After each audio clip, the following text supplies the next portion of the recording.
참으로 두려우신 그 하나님 앞에서 우리가 온전케 되게 하여 주옵소서. 예수님 이름으로 기도드리옵나이다.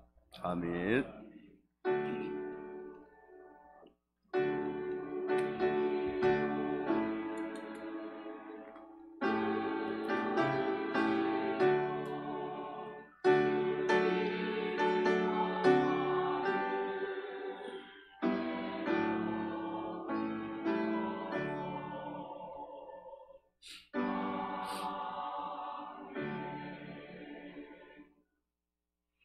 하나님 말씀 구약성경 요엘 2장 21절에서 3장 3절까지.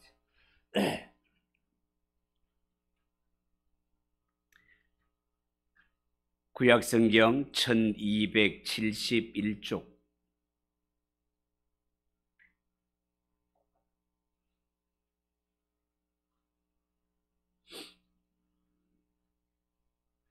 (1271쪽) 요엘 2장 21절에서 3장 3절까지 한 절씩 교독합시다. 21절입니다. 땅이여 두려워하지 말고 기뻐하며 즐거워할지어다. 여호와께서 큰 일을 행하셨음이로다.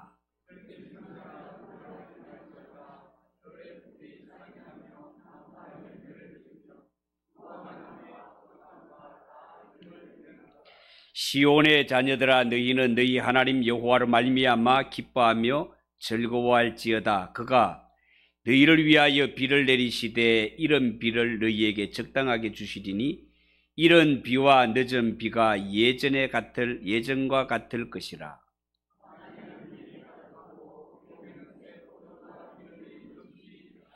내가 전에 너희에게 보낸 큰 군대 곧 메뚜기와 너치와 항충과 팥중이가 먹은 횟수대로 너희에게 갚아주리니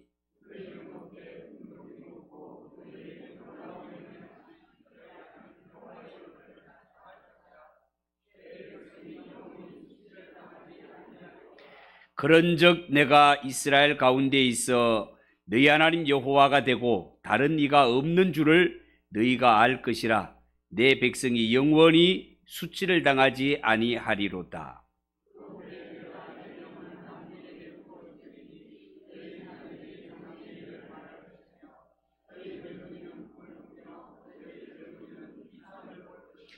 그때에 내가 또 내 영을 남종과 여종에게 부어줄 것이며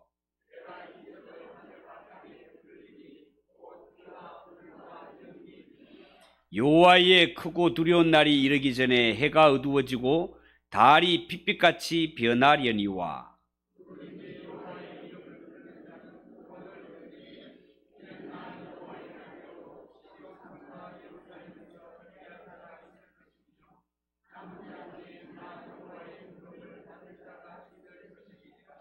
보라, 그날 곧 내가 유다와 예루살렘 가운데에서 사로잡힌 자를 돌아오게 할 그때에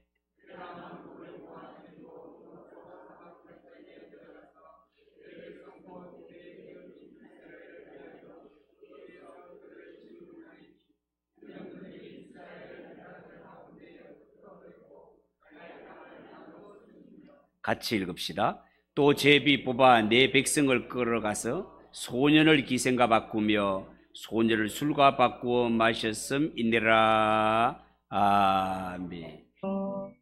찬양을 받으신 하나님께 영광의 박수를 올려드리겠습니다. 위협의 분들과 인사합시다. 하나님 은혜 감사합니다. 한 번 더 감사하며 삽시다.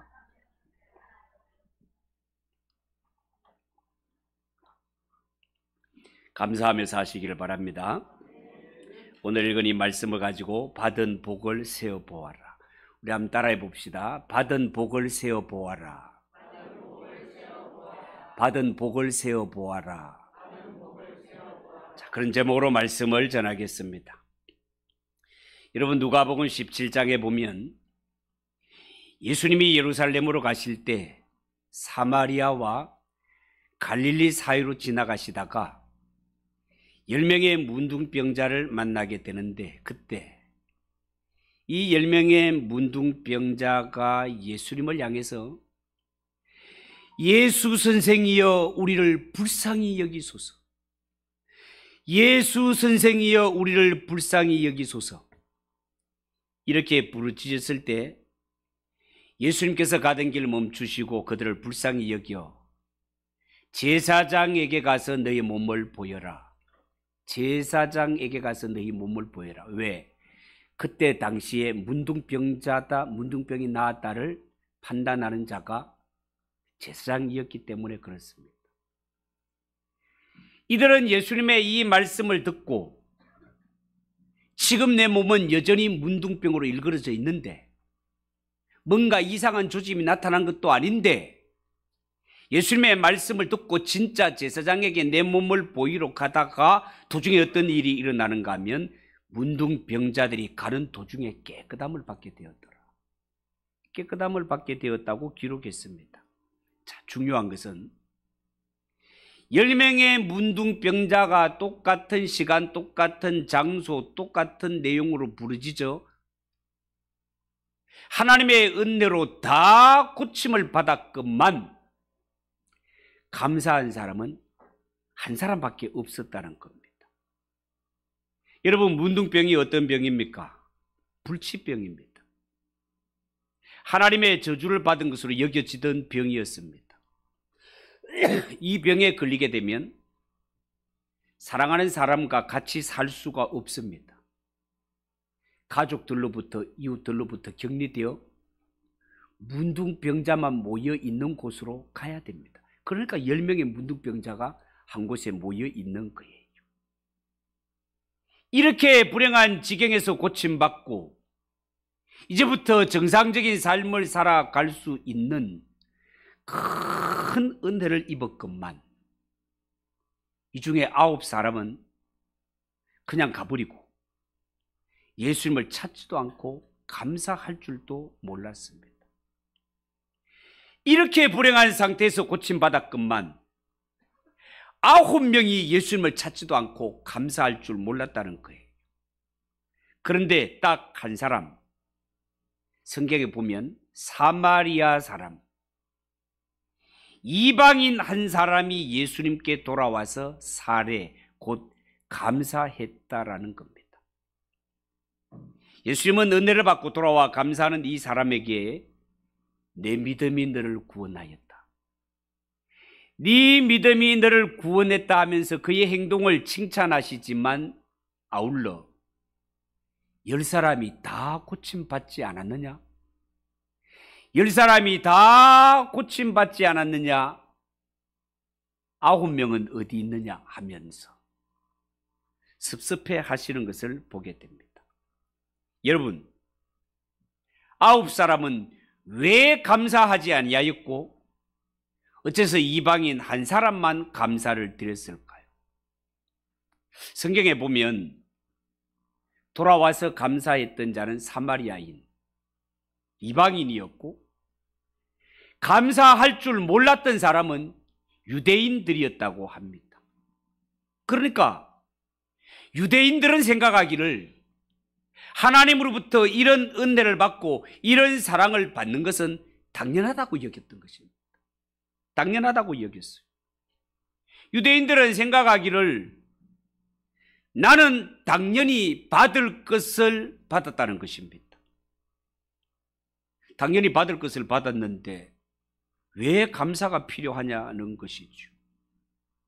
여러분, 어쩌면 우리도 살면서 내가 당연한 것을 받았다고 생각하면 거기에서부터 감사를 놓쳐버릴 수 있습니다. 예를 들어 자식들이 생각할 때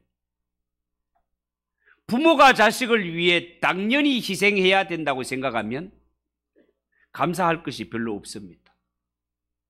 부모는 부모로서 당연히 희생할 것을 했고 자녀인 나는 당연히 받을 것을 받았는데 감사할 것이 뭐가 있노? 이런 자식들은 더 많은 것을 안 주고 더 잘해주지 않는다는 것으로 원망하고 불평할 뿐 감사와는 거리가 멀게 됩니다. 그러나 은혜를 입었을 때 예수님께 돌아와서 감사할 줄 알았던 이 사마리아 사람은 이방인으로서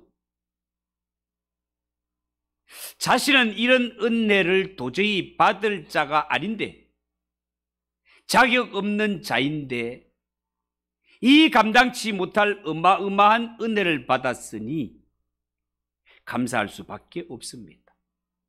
여러분, 당시에 사마리아인들은 유대인들로부터 마치 짐승 취급 받았던 것 알고 계시죠? 이 이방인들은 하나님의 언약으로 치면 성경에는 외인이요 외인, 갈로 밖의 인생들이었습니다. 이런 자가 나 같은 죄인, 나 같은 이방인에게 이 어마무시한 은혜를 베풀어 주신 것 생각할 때 감사할 것밖에 없더라 말이죠. 여러분, 사람이 살면서 이렇게 엄청난 사랑과 은혜를 받았다면 마땅히 감사하며 사는 것, 마땅하지만 그 마땅한 것조차 잘 되지 않는 것이 세상입니다. 10명 가운데 9명은 그냥 가버리고 딱 1명만 돌아와서 감사하는 세상을 우리가 살아가고 있습니다. 여러분, 찬송가 429장에 보면 세상 모든 풍파 너를 흔들어 라는 찬송인데, 이 찬송의 가사가 참 은혜가 됩니다. 1절만 소개하면 이렇습니다. 세상 모든 풍파 너를 흔들어 약한 마음 낙심하게 될 때에 내려주신 복을 세어보아라. 주의 크신 복을 네가 알리라. 받은 복을 세어보아라. 크신 복을 네가 알리라. 받은 복을 세어보아라. 주의 크신 복을 네가 알리라. 그렇게 되어 있습니다. 오늘도 예배 전 우리가 찬송에서 은혜라는 복음성가를 불렀습니다마는 이 은혜라는 복음성가도 가사 한마디 한마디가 얼마나 은혜가 되는지 모릅니다. 내가 누려왔던 모든 것들이, 내가 지나왔던 모든 시간이, 내가 걸어왔던 모든 순간이 당연한 것이 아니고 다 은혜였다는 것입니다. 모든 것이 은혜, 한없는 은혜, 내 삶에 당연한 것 하나도 없었던 것, 모든 것이 은혜였다고. 우리는 그냥 모든 것을 당연하게 생각하고 오늘 저녁에 노을도 당연하게 보게 될 것으로 생각하고 내일 아침에 떠오르는 찬란한 태양과 햇살을 나는 당연히 볼 것으로 그렇게 생각하지만 우리가 살아가는 세상, 내일 일을 알 수 없고 밤새 안녕이라는 말도 있지 않습니까? 내일 볼 수 없을 수도 있습니다. 언젠가 우리 교회 성도들 중에 노년에 계시는 분들이 그 힘겨운 일한 몸을 하면서도 해마다 하는 세제 걷기 운동에 참여하면서 그때 제가 뒤에 따라가는 것도 모르고 나누는 말씀 중에 하나가 내가 올해 마지막으로 이 세제 걷기에 참여할 수도 있다는 말씀을 하는 것을 들으면서 제가 뒤에서 가슴이 뭉클했던 적이 있습니다. 저녁에 노을이 당연하게 내 앞에 비치는 것 아닙니다. 내일의 아침 태양을 밝게 맞이할 수 있는 것 당연한 것 아닙니다. 내 삶에 당연한 것 하나도 없습니다. 모든 것이 은혜, 모든 것이 은혜, 너무나 크신 은혜. 이것은 하나님의 은혜를 받은 자만이 고백할 수 있는 것입니다. 사랑하는 성도 여러분, 오늘 감사절을 맞은 예수 믿는 성도들은 살아가면서 도대체 무엇을 감사하며 살아야 할까요? 오늘 읽은 성경 본문 말씀을 통해서 몇 가지 말씀을 드리려고 합니다. 첫 번째, 우리는 하나님으로부터 받은 복을 감사해야 됩니다. 여러분, 예를 들어서 솔로몬은 이스라엘 역사의 3번째 왕이었습니다. 그의 명성은 지금 이 세상에 아무도 모르는 사람이 없을 만큼 그 명성을 전 세계 후대에 떨치고 남음이 있는 왕이 솔로몬 왕입니다. 그가 누렸던 모든 부귀 영화, 세상의 어느 왕조와도 비교할 수 없을 만큼 최고의 영화를 누렸습니다. 그에게는 다른 형제들이 많이 있었기 때문에 왕으로 등극하기까지는 피비린내 나는 싸움도 있었습니다. 그런 가운데 왕위에 오른 뒤 솔로몬 초기에는요, 하나님의 은혜에 감사했고 온갖 충성을 다하며 기도하며 신앙생활에 열중했던 인물입니다.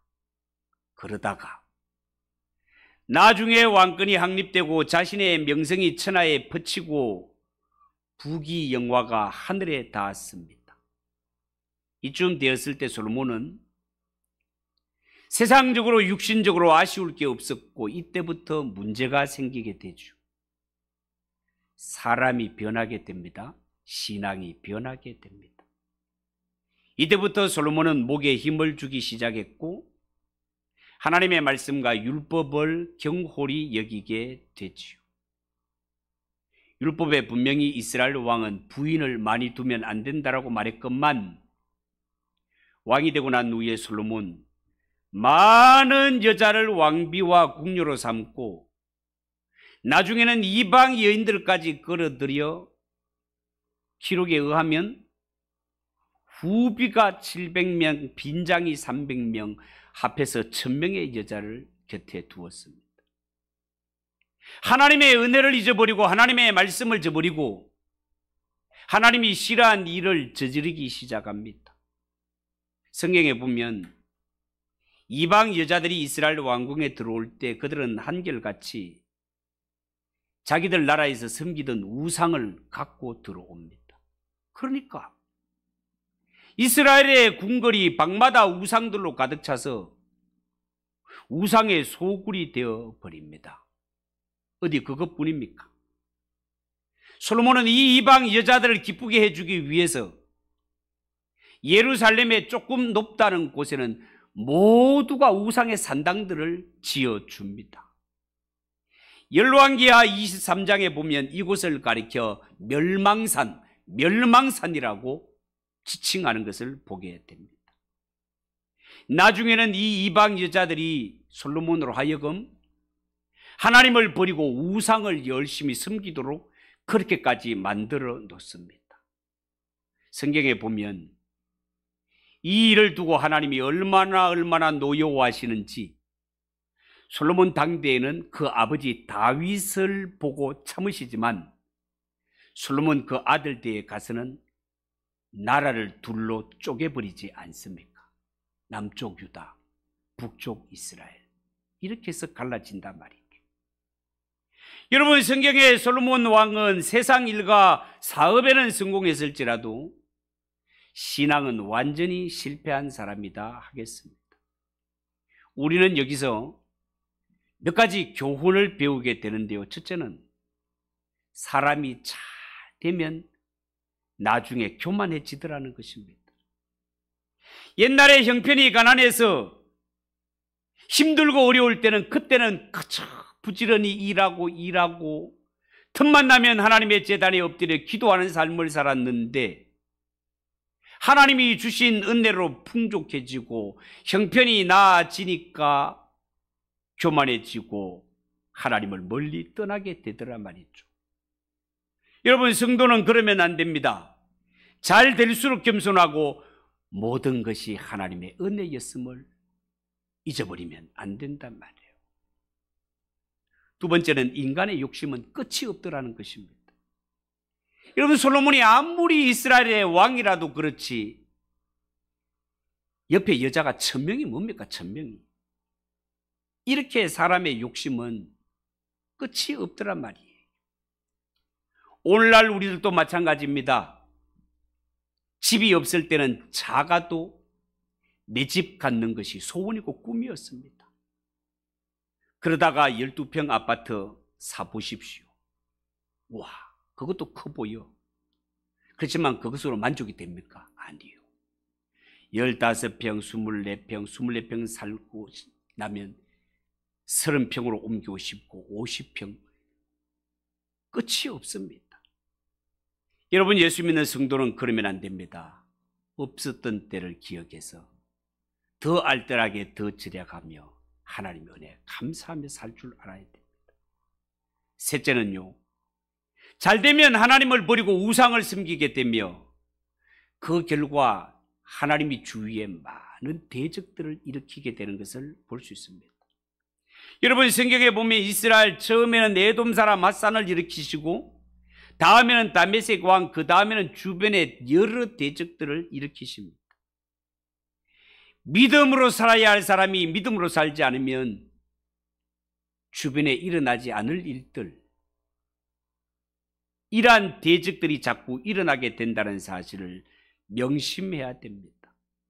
성경의 솔로몬은 하나님의 은혜로 온갖 은혜와 온갖 축복을 누리면서 살았지만 감사할 줄 모르고 제 잘난 맛에 살다가 크게 혼이 나는 인물로 기억이 됩니다. 그렇기 때문에 이 말씀을 보는 모든 성도들은 하나님이 내게 주신 은혜와 복이 뭔지를 깨달아 범사에 감사하며 사는 것이 성도가 마땅히 취해야 할 삶의 자세라는 것을 명심하시기 바랍니다. 여러분, 오늘 이 성경에 보면 하나님께서 이른 비와 늦은 비를 적당히 주시면서 얼마나 축복해 주셨습니까? 이스라엘은 해마다 풍년이 들었습니다. 농경사회에서는 풍년만큼 좋은 축복이 어디에 있겠습니까? 나라는 태평생대를 이루었고 아쉬울 것이 없는 상태였습니다. 그러다 보니까 하나님 없이도 우리가 잘 살 수 있겠구나라는 교만한 생각이 찾아오기 시작했고 하나님과 점점 멀어지더라는 것입니다. 그러다가 하나님께서 이스라엘에 메뚜기 재앙을 보내시게 되죠. 메뚜기 재앙을 보내니까 이스라엘의 농사가 엉망이 되어 버립니다. 여러분, 우리나라 사람들은 메뚜기를 반찬으로도 먹고 간식으로도 먹습니다만은 저 중동 지방 가까이는 중국에만 하더라도 메뚜기 떼가 한번 날아들었다면 정말 재앙입니다. 곡식은 물론이고 메뚜기 떼가 한번 지나가면 땅의 푸른색이라고는 하나도 남지 않을 만큼 쑥밭이 되어버립니다. 그러나 하나님의 백성들이 지난날의 잘못을 깨달아 지금까지 누려왔던 모든 것이 하나님의 은혜인 줄 알고 회개하고 그들의 신앙을 돌이키게 될 때 그동안 재앙으로 손해보았던 것을 다 회복시켜 주시고 잊지 않고 하나님은 그들에게 더 큰 은혜를 부어주시마 약속하셨습니다. 23절 이하를 한번 보십시오. 시온의 자녀들아, 너희는 너희 하나님 여호와로 말미암아 기뻐하며 즐거워할지어다. 그가 너희를 위하여 비를 내리시되 이런 비를 너희에게 적당하게 주시리니 이런 비와 늦은 비가 예전과 같을 것이라. 마당에는 밀이 가득하고 독에는 새 포도주와 기름이 넘치리로다. 내가 전에 너희에게 보낸 큰 군대 곧 메뚜기와 너치와 항충과 팥중이가 먹은 횟수대로 너희에게 갚아주리니 너희는 먹되 풍족히 먹고 너희에게 놀라운 일을 행하신 너희 하나님 여호와의 이름을 찬송할 것이라. 내 백성이 영원히 수치를 당하지 아니하리로다. 그런즉 내가 이스라엘 가운데 있어 너희 하나님 여호와가 되고 다른 이가 없는 줄을 너희가 알 것이라. 내 백성이 영원히 수치를 당하지 아니하리로다.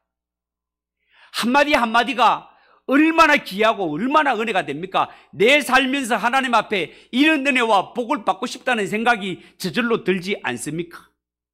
이런 은혜와 복을 하나님이 어떤 자에게 주신다고요? 회개하고 하나님의 품으로 돌아오는 자에게. 회개하고 하나님의 품으로 돌아오는 자에게 이런 은혜가 예비되어 있다고 성경은 약속하고 있습니다. 우리는 얼마든지 살면서 그릇된 길을 갈 수 있는 자들입니다. 대단한 자들이 아니에요. 하루에 10번 다짐을 해도 또 넘어지는 것이 우리 죄인된 모습입니다. 그러나 분명히 우리가 기억해야 될 것은 하나님의 은혜와 복은 회개하고 하나님의 품으로 돌아오는 자에게 예비되어 있다는 사실을 꼭 기억하시기 바랍니다. 두 번째, 하나님께 받은 은사를 감사해야 됩니다. 28절 이하를 보십시오. 그 후에 내가 내 영을 만민에게 부어주리니 너희 자녀들이 장래일을 말할 것이며 너희 늙은이는 꿈을 꾸며 너희 젊은이는 이상을 볼 것이며 그때에 내가 또 내 영을 남종과 여종에게 부어줄 것이며 내가 이적을 하늘과 땅에 베풀리니 곧 피와 불과 연기 기둥이라 그렇게 말했습니다. 여러분, 이게 무슨 뜻입니까? 너희 자녀들이 장래일을 말할 것이며 장래일을 말한다, 예언을 두고 하는 말입니다. 자, 그렇다고 해서 이 예언이 마치 점쟁이가 점을 치듯이 미래일을 말하는 이런 것으로 오해하면 안 됩니다. 왜냐하면 성령님은 점치는 귀신이 아니기 때문에 그렇습니다. 여기서 말하는 예언이라는 것은 장래일을 말하는 것인데, 가령 예를 들어서 주 예수를 믿으라 그리하면 구원을 얻으리라, 이러한 선포가 성경은 예언이라고 말한단 말입니다. 본문에서 말하는 예언은 선지자를 통하여 선포되는 설교, 이 강단에서 선포되는 하나님의 말씀, 이 하나님의 말씀, 성령의 감동을 받아 선포되는 말씀이 예언이라고 보면 되겠습니다. 너희 늙은이는 꿈을 꾸며 너희 젊은이는 이상을 볼 것이다. 이 말씀은 그들이 영적으로 성숙한 자리에 이르렀다, 그런 뜻입니다. 이후에 육신을 중심으로 살 때는 오직 살아가는 관심이 땅의 것, 돈 몇 푼에 울고 웃고 자기 자리 한 자리 올라가고 내려가는 여기에 목숨을 걸고 살았는데, 성령을 충만하게 받고 나니까 이제는 하늘의 세계가 보이고 살아가는 차원이 달라지게 되더라는 것입니다. 30절에 내가 이적을 하늘과 땅에 베풀리니, 이 말은 하늘과 땅에 기적이 나타나고 능력이 나타난다는 말입니다.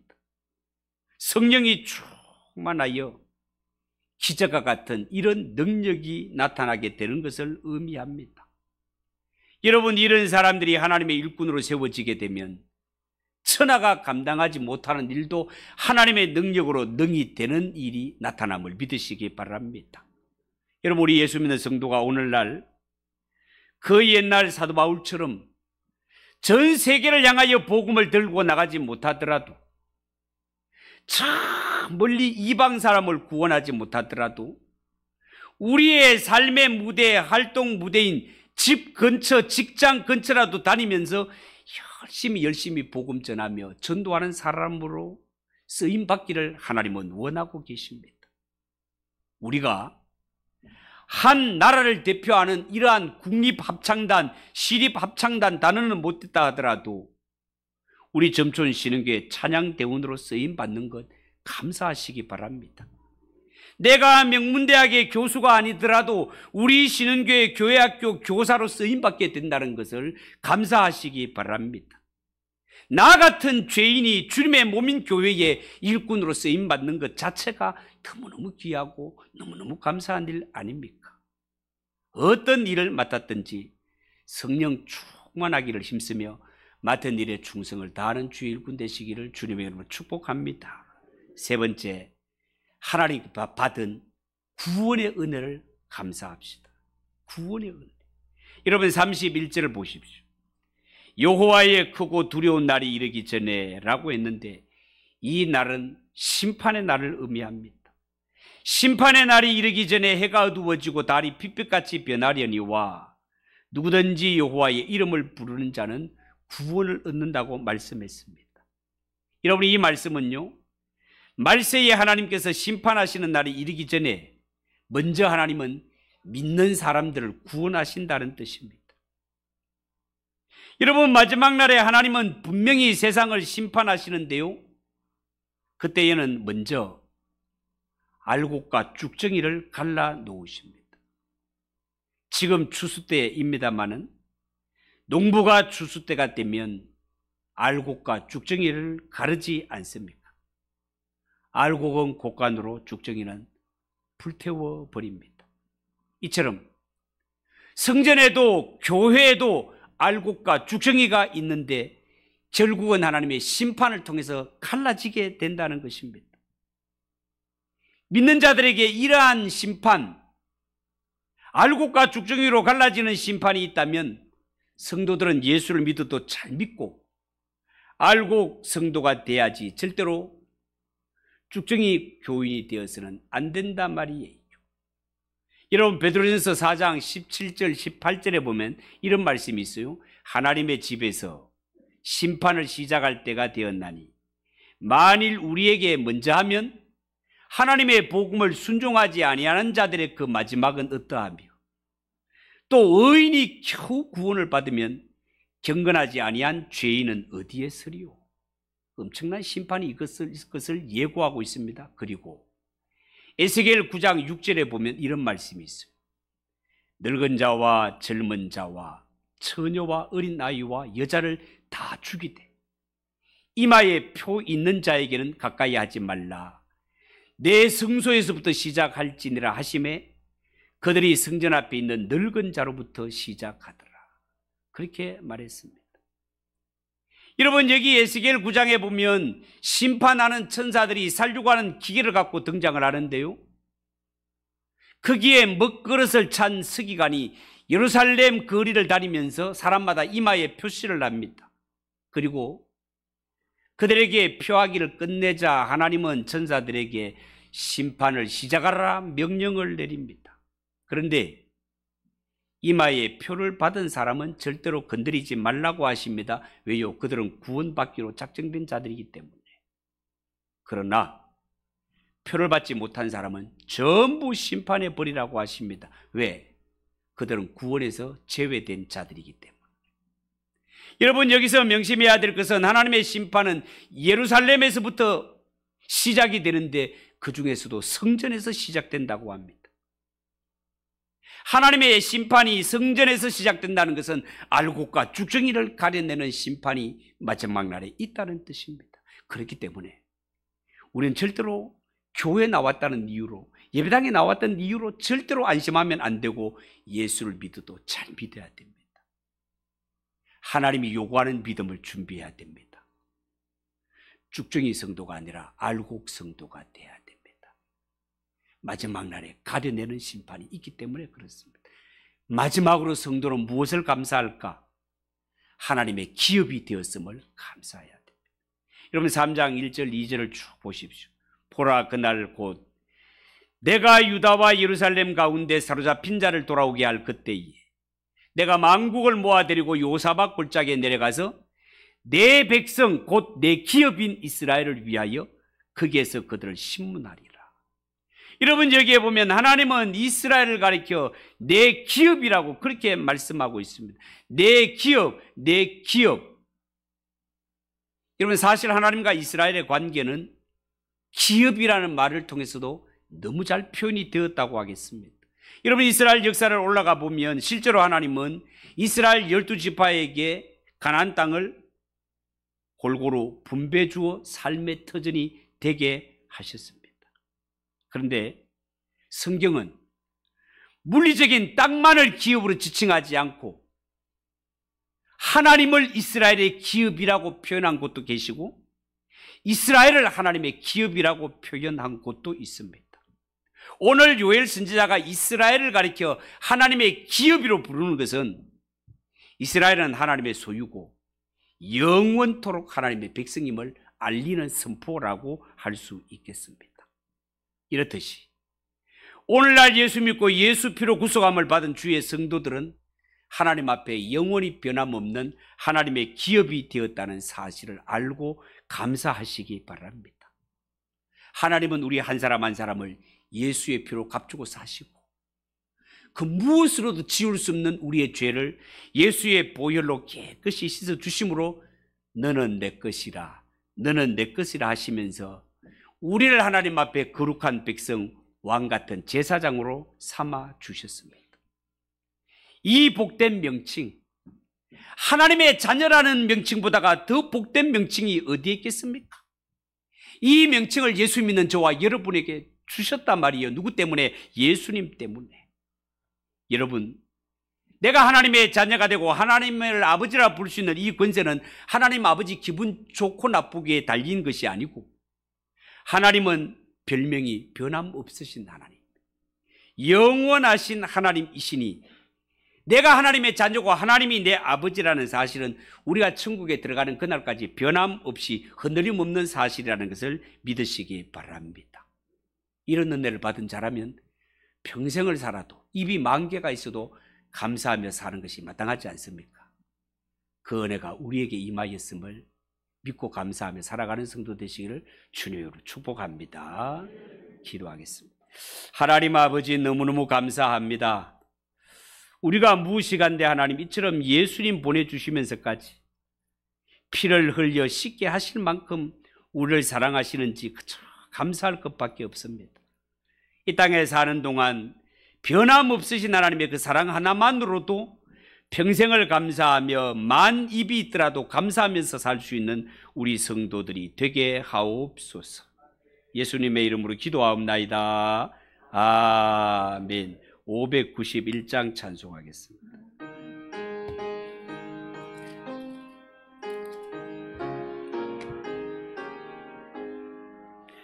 저 밭에 농부 나가 씨 뿌려 놓은 후 주 크신 능력 내려 잘 길러주셨네. 또 사시사철 따라 햇빛과 단비를 저 밭에 내려주니 그 사랑 한없네.